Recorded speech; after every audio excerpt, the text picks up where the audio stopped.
Hey guys, I'm Tyler. Welcome to February. It's hard to believe that it's already Super Bowl weekend. I'm sad to say that my Denver Broncos aren't in the big game, but I think it's going to be a great game otherwise. As the fishing goes up here right now, it's actually been pretty decent. There's really not much ice on the river to be reported.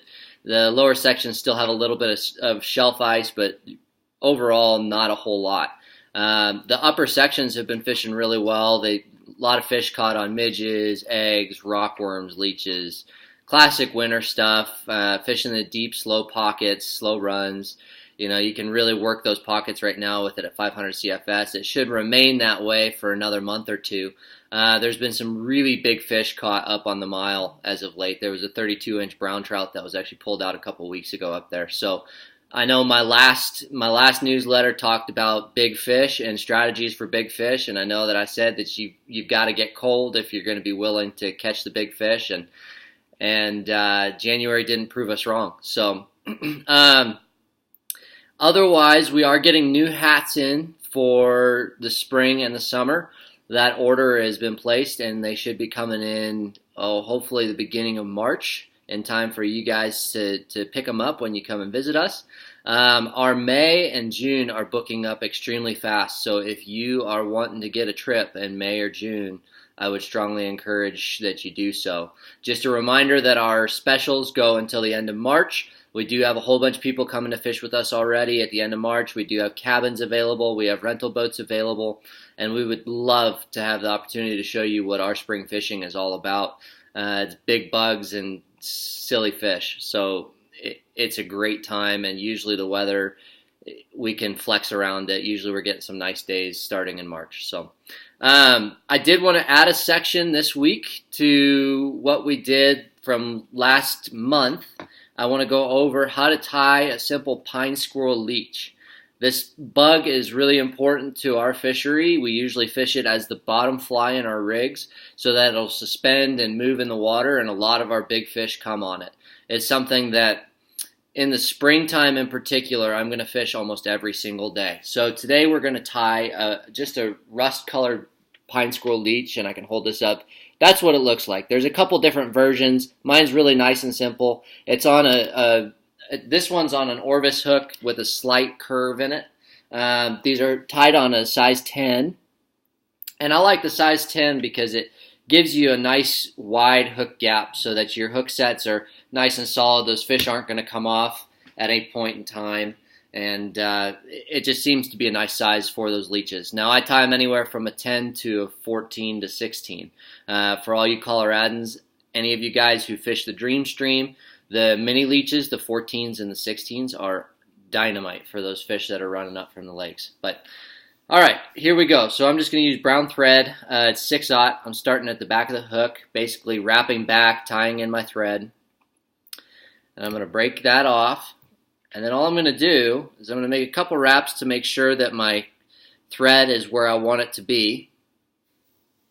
And then I'm going to make sure this is my pine squirrel. And you can get pine squirrel at pretty much any local shop. It comes in small packs, or you can get these larger packs. For the guys down in Denver, Orvis Park Meadows carries all of that, and they're great. I would definitely encourage you to go check them out. They actually all know me, and they're awesome guys. They'll help you get set up. So with this pine squirrel, you can see that all the fur actually lays in one particular way. So if I pull up, my fur is actually going to stand on end.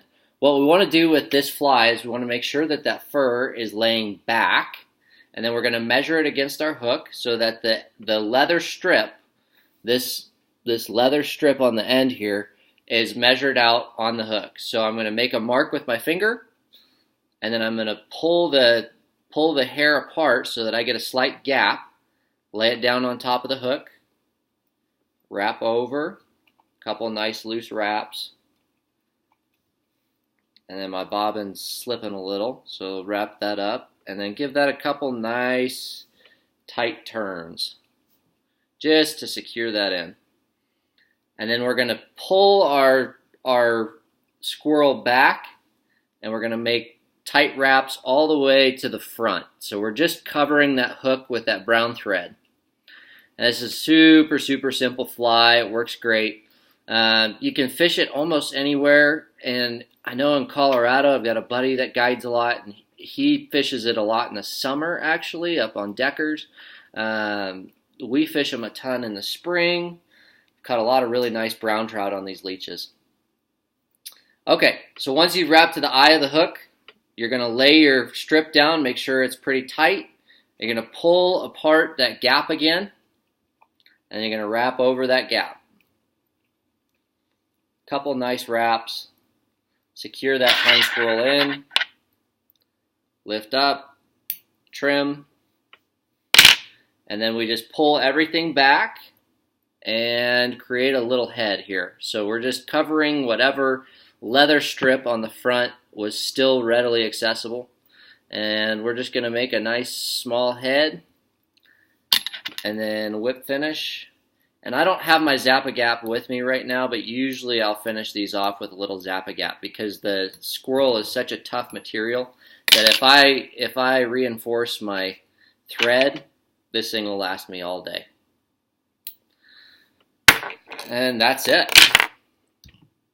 There's your Skinny Squirrel Leech. So one of the things that I get asked a lot is, what colors do you like to fish these in? So this is rust. We like rust a lot. Brown, black, olive, chartreuse, and natural. Natural is probably my favorite, and then brown. There are days that the black will do really well, but those three colors are great, and then olive, particularly in April, seems to fish really, really well. So if you have questions, as always, you can reach us at info@wyominganglers.com. Or you can give us a call, and we would love to hear from you. Have a good month, guys. See ya.